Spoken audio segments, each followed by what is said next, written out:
그러면 저희 주제 발표를 해주실 다음 연사분을 소개 올리도록 하겠습니다. 에너지 전환 시대 갈등과 사회적 수용성 문제 해결 방안에 대해서 말씀해 주실 텐데요. 한양대학교 강연진 교수님을 여러분 큰 박수로 함께 맞아주시기 바랍니다. 네, 반갑습니다.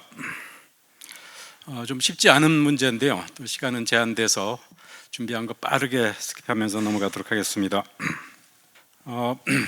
우선 에너지 정책, 특히 에너지 전환과 관련해서 갈등 또는 민원이 어떻게 발생하고 있고 그걸 어떻게 예방 혹은 해결할 수 있는지, 또 그걸 통해서 어떻게 이 에너지 정책 또 에너지 전환 그리고 에너지 시설에 대한 사회적 수용성을 높일 수 있는지 하는 걸 좀 알아보도록 하겠습니다. 에너지 전환에 대해서 뭐 다 아실 테고요. 그 에너지 전환 전후의 갈등을 한번 비교해 보겠습니다. 제가 미국에서 갈등 해결학을 전공하고 한국에 돌아왔을 때가 2003년 여름인데요. 그때 바로 이제 부안 사태가 시작됐습니다. 그래서 제가 이제 특히 갈등 중에서도 에너지 쪽과 깊은 인연을 맺게 된 출발점이 되는데, 아시겠지만 참여정부 초기에 거의 정권을 흔들 정도로 큰 사태로 벼졌는데, 그 내용, 구조, 원인 짚어보면 크게 두 가지입니다. 일단 방폐장이라는 지역사회에 큰 영향을 미칠 수 있는 시설에 대해서 주민들과의 사전의 대화 또는 동의, 이런 절차를 별로 거치지 않고 입지 선정을 추진했다는 거, 그리고 군수가 바로 주민 또는 의회의 동의 절차를 무시하고 이제 신청서를 중앙정부에 제출하는 게, 그게 이제 기폭제가 됐죠. 근데 그건 이제 부안 주민들의 반발 요인이었고, 거기에 그게 국가적인 대형 사태로 치닫게 된 건 거기에 흔히 말하는 외부 세력, 환경단체 활동가들이 주로 같이 결합했기 때문입니다. 지금 오늘 바로 옆에 세션에 그때 같이 봤던 분들, 이 정부를 상대로 싸웠던 분들이 많이 이제 와 계신데, 오늘 자리가 참 저 개인적으로 인상적인 게, 그때 저는 이제 양쪽을 오가면서 이게 왜 벌어졌고 앞으로 어떻게 푸는 게 좋은지 이런 걸 이제 모색하는 과정을 꽤 길 가졌는데, 그게 이제 지금 에너지 전환 포럼에 많이 참여하는 분들, 또 이 자리에 계신 산업부나 에너지 분야 연구하시는 분들이 이제 거의 많이 겹칩니다.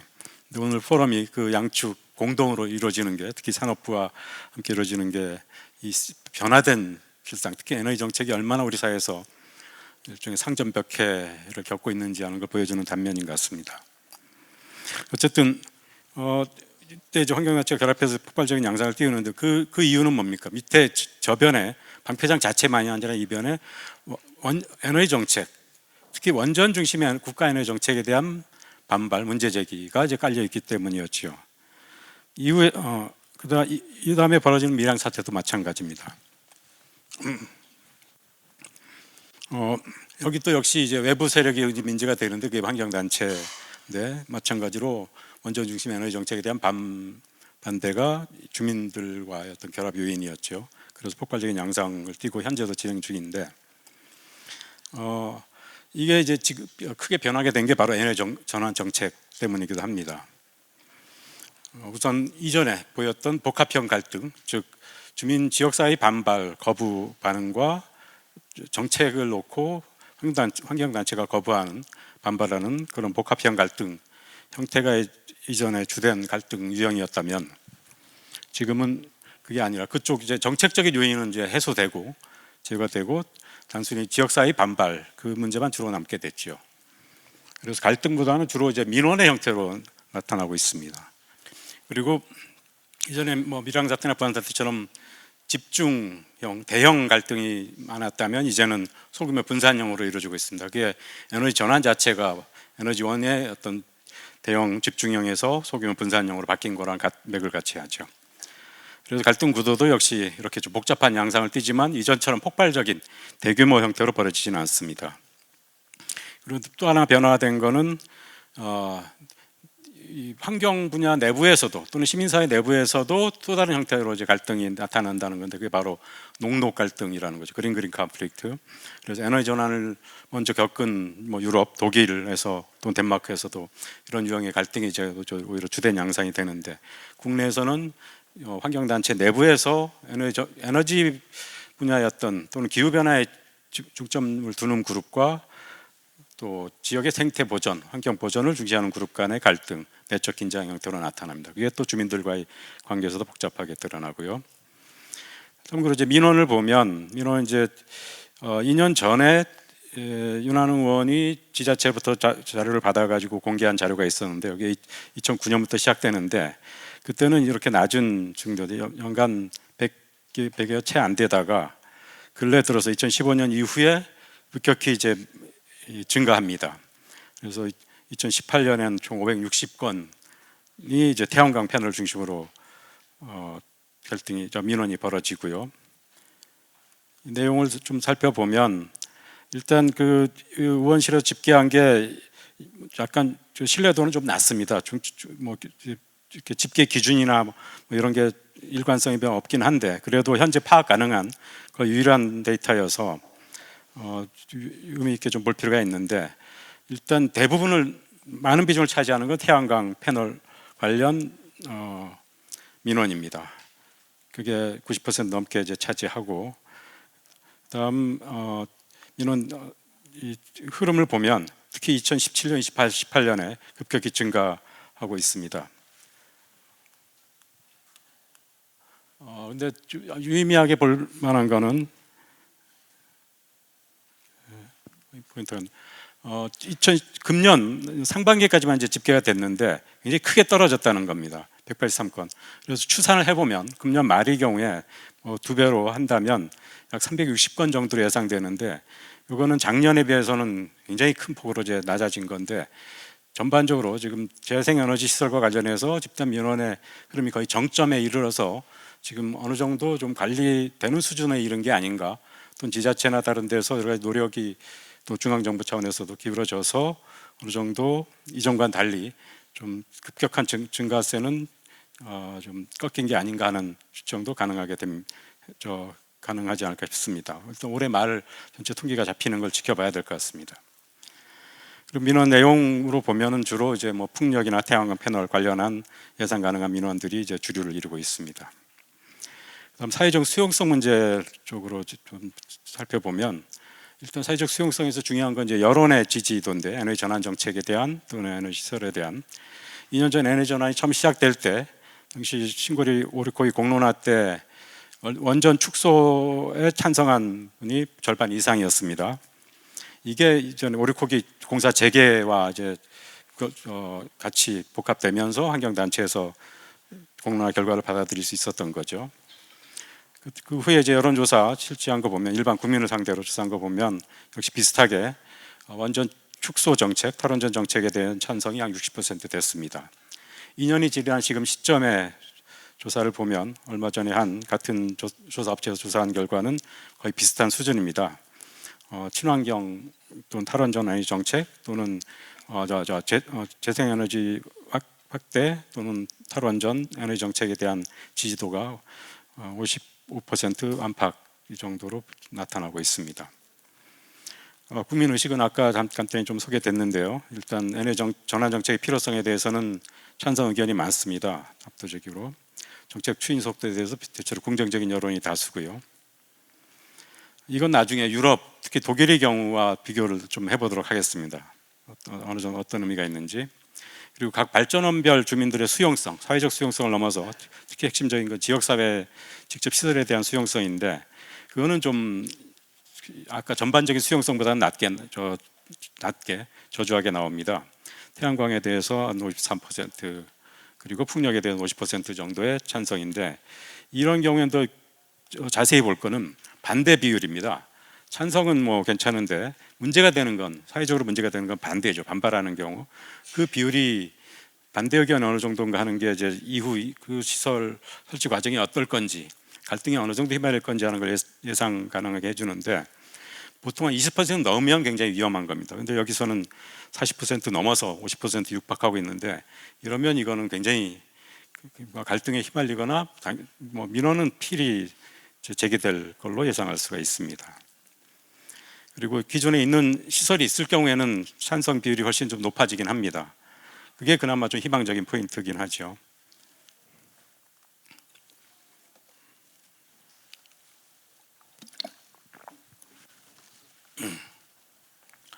이런 시설에 대한 주민들의 수용성이 문제되는 건 결국 갈등으로 나타날 때죠. 그게 이제 기피 시설에 대한 거부, 반응, 즉 입지 갈등 형태인데요. 입지 갈등은 일단 시설을 설치하려는 주체, 주인측, 그게 공공기관이든 사업자든 그쪽과 반대하는 주민들 간의 이제 갈등 구도로 나타납니다. 입지 갈등의 이제 특성이 그렇고요.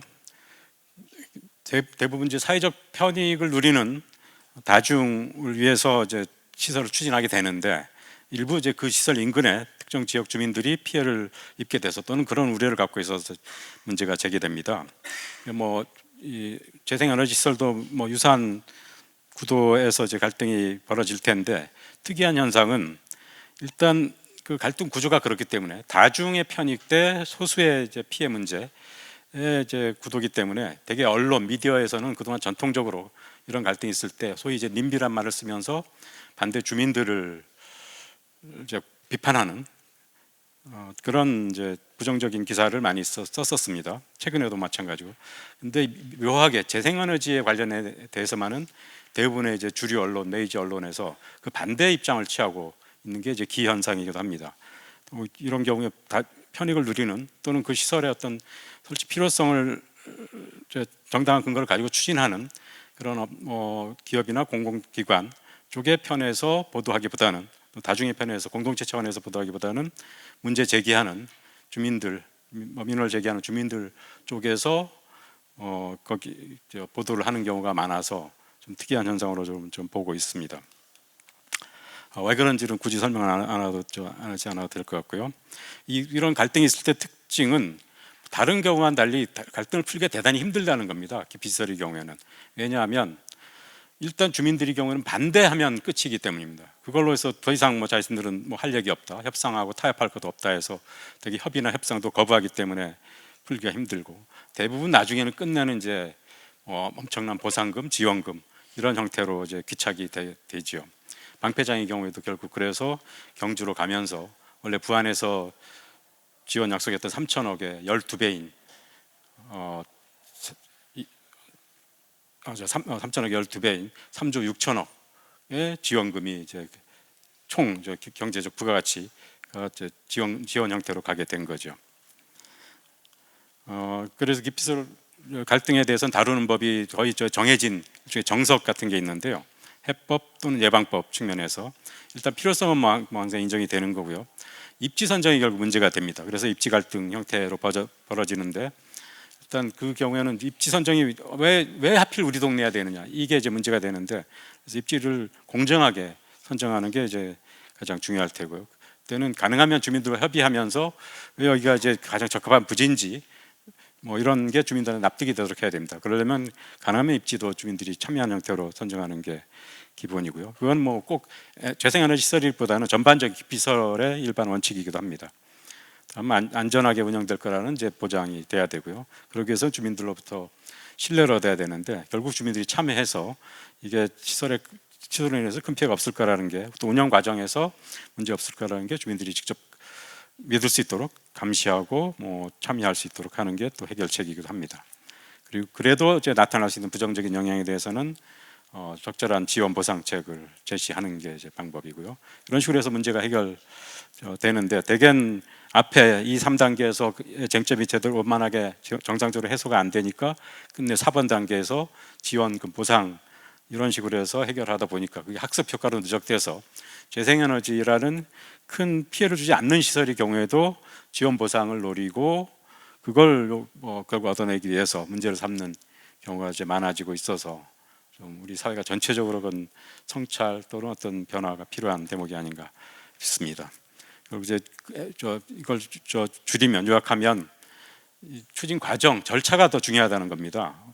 재생에너지 시설도 그렇고 다른 어떤 공익시설의 경우에도 주민들이 부정적인 어떤 영향을 우려하는 그런 시설이라면 그래서 특히 절차적 정의가 중요하다. 그리고 그 핵심은 참여라는 겁니다.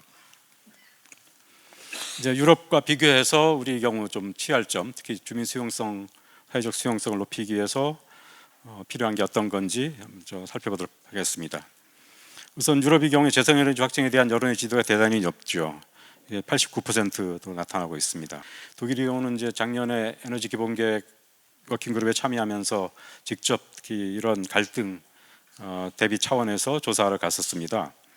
그래서 가장 인상 깊게 확인하게 된 게 독일이 에너지 전환을 그렇게 세계 최고 수준으로 그야말로 선진국으로서 추진하시게 된 가장 큰 동력이랄까 추진력이 원천이 다른 무엇도 아니고 일반 국민들의 일반 시민들의 지지 여론이라는 겁니다.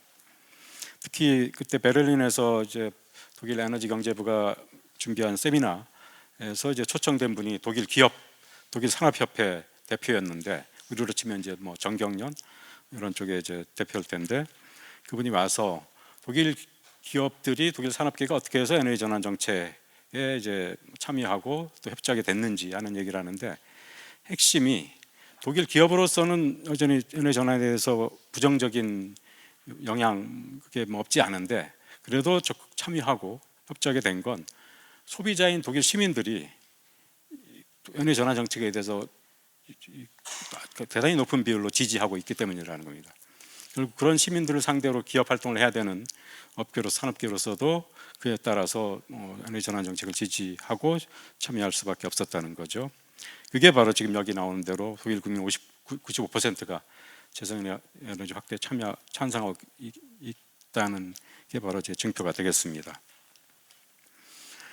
우리 경우에는 그게 지금 대비해 보면 독일은 95%인데 우리 경우는 56% 정도입니다. 올해 지금 조사된 게 그렇게 큰 차이가 나는 게 우리 현실인 것 같습니다. 그리고 재생에너지 우호적인 이유를 이제 살펴보면 일단 여기 나오는 대로 자녀와 자손들의 미래 그리고 기후변화에 대한 대응, 에너지 자립에 대한 기여, 우리 시민들의 참여 기회 이런 어떤 사회적인 가치, 환경적인 가치만 또 중요하고 사회적인 가치도 중시해서 이 재생에너지를 지지하고 있다는 게 되겠습니다. 자기 집 주변에 에너지 시설이 들어올 경우에 어떻게 하겠는지 했을 때 수용하겠다는 의견이 어느 시설별로 조금씩 다른데 재생에너지에 대한 수용도가 확실히 높습니다. 전반적으로 65%, 태양광은 72%까지 이르는데요. 특히 이미 태양광 시설이 있는 지역의 주민의 경우에는 93%가 지지 또는 수용 의견을 보이고 있습니다. 대단히 인상적인 대목인데 한국과 비교해 보면 아까 나타났었죠. 지금 자신이 거주지 않은 지역에 에너지 시설이 들어올 경우에 수용 의사가 태양광의 경우 가장 높은 게 55% 정도였습니다. 독일이 72%에 비하면 크게 격차가 나는 거죠. 여기서 한 가지 시사점은 바로 독일의 경우와 비교해서인데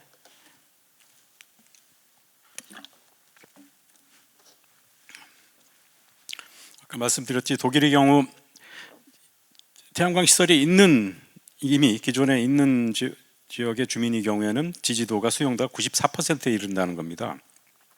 따라서 막연한 우려를 갖고 있다가도 이미 그게 시설이 옆에 있으면 또는 바로 운영하는 걸 지켜보게 되면 크게 걱정하지 않고 오히려 어떤 혜택을 또 누리는 게 있고 그래서 지지도가 높다고 볼 수 있을 텐데 앞으로 우리 경우에도 지금 이제 비교적 낮은 수용도를 더 높이려면 태양광 시설 같은 거를 가능한 곳에서 조금씩 확대하면서 직접 국민들이 지켜보도록 하면 그래서 문제 없구나 그리고 오히려 도움이 되는구나 가게 또는 우리 환경에 또는 우리 후손들에게 도움이 되는구나 하는 걸 확인하게 돼서 지지도가 크게 높아지지 않을까 생각이 됩니다. 그리고 그 수용성 제고 방법 측면을 빨리 살펴보면 일단 많이 제기된 대로 유럽의 경우에 주민 참여 이익 공유제 이게 핵심이 된 것 같습니다. 덴마크도 그렇고 독일도 마찬가지입니다. 거의 이건 기본으로 거의 재생에너지 확충과 관련해서는 거의 헌법적인 대원칙으로 자리 잡은 게 이익 공유제인 것 같습니다. 그 방식은 바로 조합 형태로 참여하는 거죠. 재생에너지 설비 추진할 때 시민들이 조합을 많이 참여하고 있고 조합도 대개 일반 개인 차원에서 지역의 농민들이 자발적으로 참여해서 이끌어가는 경우가 많은 게 주로 확인되고요. 근데 이 이익공유제에 대해서 정확히 들여다볼 필요가 있는데 지난해 독일을 가서 저희가 조사할 때 또 하나 인상적으로 들은 게 시민들이 조합에 참여할 때, 재생에너지 조합에 참여할 때 이익 배당금, 어떤 경제적 이익만 바라보고 참여하는 거 아니라는 겁니다. 그건 사실 돈으로 치면 그렇게 큰 액수가 아니라는 거죠. 그럼 뭐냐? 경제적 만족보다 더 중요한 건 정신적 만족. 자신들이 기후 변화 또는 환경 이런 문제에 대응하는데 참여하고 있다. 나는 기여하고 있다. 나는 꽤 괜찮은 사람이다라는 걸 확인할 수 있도록 하는 게 그게 가장 중요한 거고 그게 바로 이제 가치의 측면이라는 거죠. 그래서 이익공유제 이건 뭐 어디서나 확인이 되는데요. 이익보다도 가치에 더 중점을 두는 게 필요하겠다는 겁니다. 일단 국내의 경우도 이익공유제는 낯선 개념이 아니죠. 이미 제주도에선 바로 풍력 자원의 공유화 이게 이제 기본 원칙으로 자리 잡혀서 풍력 발전이 확산되고 있습니다. 그다음 또 하나는 이제 규제와 지원인데 규제도 이제 기본적으로 필요합니다. 특히 환경에 대한 훼손 이런 게 우려를 좀 불식시키기 위해서 필수 규제는 필요한데 그와 함께 같이 따라야 될 게 정부의 지원입니다. 덴마크의 경우가 이제 가장 그런 면에서 선진적인 바람직한 사례로 얘기되는데 핵심이 얼마 전에 이 덴마크 에너지 관련 에너지 전환, 풍력 발전의 확대 이런 걸 많이 소개하는 덴마크 대사관의 한 상무관이 언론에 소개한 내용을 보면 덴마크 에너지 전환 정책의 키포인트 핵심이 맨 처음 취한 조치가 바로 원스톱 샵을 만들었다는 겁니다. 모든 인허가 과정을 일체 다 이제 관장해서 발전 사업자가 다 찾아내면서 20여 개 기관 다 찾아내면서 인허가 받고 그러느라고 몇 년 걸리고 이럴 필요 없이 한 기관에서 다 맡아서 빠르게 처리할 수 있도록 해주는 게 그게 재생에너지 확충에 가장 큰 힘이 됐다라는 거고 또 주민들의 민원이나 다른 어떤 부정적 요인 리스크를 감소시키는 데도 큰 도움이 된다는 거죠. 그다음에 풍력 발전 지도 개발하고 이거는 국내에서 산업부에서도 최근 채택해서 추진 중인 걸로 알고 있습니다. 그리고 주민 참여에 대해서 법적인 지원하고 20% 주식 필히 이제 공유되도록 하는 걸 법제화하기도 했고요. 그다음 만약에 재생에너지 시설로 인해서 피해가 있을 경우에는 저작권 하락 등의 현상이 우려하는 사태가 발생했을 때는 그걸 보전해 줄 수 있도록 하는 것도 법적으로 이제 보장하고 있습니다. 우리 사회 특히 불신이 많은 우리 사회에서는 이런 접근도 필요하고 도움이 될 거라고 봅니다. 경과보험도 그렇고요. 다음 또 하나는 필요한 게 전문적인 지원 체제입니다. 일반 발전 사업자도 그렇고 지역 지자체 이쪽에서도 주민 반발에 부딪혔을 때 어쩌지 못하고 비용이나 시간을 많이 소모하는 경우가 적지 않은데 그 때문에 그런 민원이 두려워서 아예 인허가도 이제 지체하거나 안 해주는 경우도 많은데 그런 걸 대비해서 전문적인 지원 체제가 필요하다는 건데요. 일단 유럽연합에서는 그와 관련해서 도입해서 활용하고 있는 게 이스팀 제도라는 게 있습니다. 이게 바로 공익적 컨설턴트를 양성해서 이분들이 발전 사업자와 주민, 지역사회 사이에서 중요한 역할을 하면서 갈등 예방되도록 그리고 원만하게 사업이 추진되고 지역사회에 공생할 수 있도록 도와주는 역할을 하는 거죠. 그리고 특히 독일에서는 에너지 전환을 급격히 추진하는 과정에서 발생할 수 있는 갈등을 해결하기 위해서 또는 예방하기 위해서 아예 전문 기구를 설치했습니다. 에너지 전환 분야 갈등 해결 기구, 환경부 산하에 설치하도록 해서 물론 독립적인 기구로 환경부 예산을 지원받아서 그래서 특히 그린 컨플릭트를 해결하는데 주된 역할을 하고 있습니다. 그리고 전자파 관련한 우려가 역시 주민 반발의 중요한 요소가 되는데 이건 에너지 시설도 그렇지만 특히 송전선로 관련해서 핵심 이슈가 되죠. 이런 전문 기구를 구성하는 것도 필요할 것 같고요. 마지막 남는 게 이제 송전선로 문제인데 지난해 역시 독일에서 가서 조사할 때 독일 관계자들이 자신들이 여전히 풀지 못하고 있는 문제가 바로 이제 송전선로 건설 문제라고 하더군요. 다른 재생에너지 시설은 이익공유제나 이런 걸 통해서 시민 참여를 통해서 거의 해결됐는데 그래서 전력망 확충 작업이 여전히 이제 난제인데 그래서 이런 기사도 이제 나옵니다. 주민들이 전기는 사용하지만 그 시설이 우리 동네에 들어오는 건 안 된다라는 걸 담은 이제 기사인데요. 여기에 대해서도 접근법이 있습니다. 이건 이제 주민들이 왜 전기를 쓰면서 또 재생에너지 환경에 좋다는 걸 알면서 그래도 송전선로는 반대할까? 설치하는 건 자기 마을 지나는 건 반대할까? 이거에 대해서 이제 한 학자가 이제 쭉 현장을 다니면서 주민들 만나면서 알아봤는데 그 결과 이분이 내린 결론이 이거는 그냥 단순히 송전탑에 대한 반대 또는 뭐 보상을 바래서 이것보다기보다는 이건 인간의 어떤 정체성과 관련된 거라는 겁니다. 인간이 사는 공간은 자신의 그 사람의 정체성, 자신의 삶과 굉장히 밀착 관계에 있어서 거기에 자신들의 동의 없이 사전에 양해 없이 어떤 거대한 시설이 들어왔을 때 굉장한 본능적인 거부감을 갖게 된다는 거죠. 그게 바로 이제 플레이스 어태치먼트라는 이제 개념입니다. 그걸 이해하고 어떤 송전선로 건설 사업도 할 필요가 있다는 건데요. 그래서 이제 새롭게 나오는 시도가 예컨대 이런 것도 이제 하나의 예입니다. 이건 이제 북유럽의 이 거인 신화가 있는 데죠. 토르 같은 그런 건 이제 그냥 거대 송전탑이 아니라 괴물 같은 인간에 가까운 것을 주는 또는 유머러스한 이런 그림으로 이제 하기도 하고요. 이런 미적인 요소를 넣어서 정서적으로 다 거부감을 줄이려고 하는 노력들이 나오고 있습니다.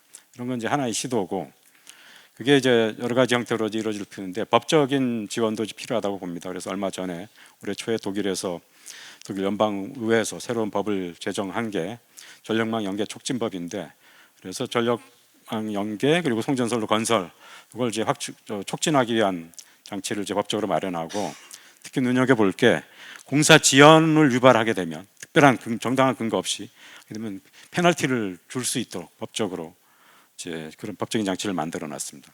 우리나라의 송지법은 거의 보상 지원에 초점을 맞췄는데 진짜 정당하다면 필요하다면 사회적 공감대가 있다면 이런 식의 어떤 강력한 장치도 검토할 수 있을 것 같습니다.